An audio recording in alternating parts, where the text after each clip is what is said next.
Analysis of the self. Number 1.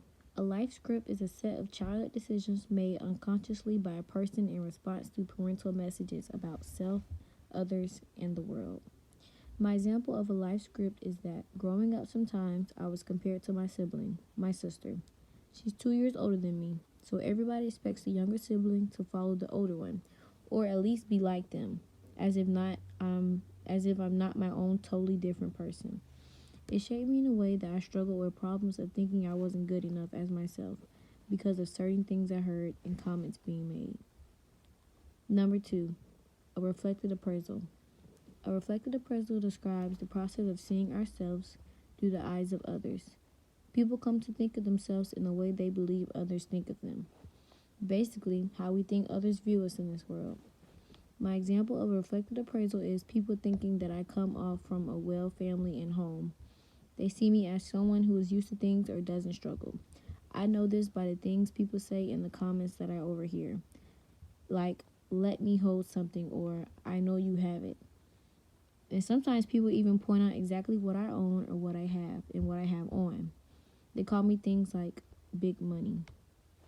Number 3, a self-fulfilling prophecy. A self-fulfilling prophecy is known as expectations or judgments of ourselves that we bring about through our own actions. We label ourselves due to examining others' perspectives. My example of a self-fulfilling prophecy relates back to my life script example. This relates back to my life script example because I was kind of giving power and light to the things that people were saying, so I made the prophecies true in a way. And it made me struggle, and I had to sit down with myself a lot to process it all in my own head. Number 4, a social comparison. A social comparison is the rating of ourselves relative to others with respect to our talents, abilities, qualities, and so forth. Basically, our comparison of ourselves to others. My example of a social comparison is how I choose my friends. I look at qualities overall because I need people around me with the same morals and beliefs as me. I look at our similarities also because that's important too. Because I'm not going to be able to hang around people that are totally different from me. Abilities also play a huge role in friendship, as well in what we can accomplish together, how we carry ourselves, and our overall goals in life. All of these things have shaped my understanding with who I am in a lot of ways. I try to think positive, take in positive thoughts and comments, and I have grown into a person who knows who she is and stands firmly in it.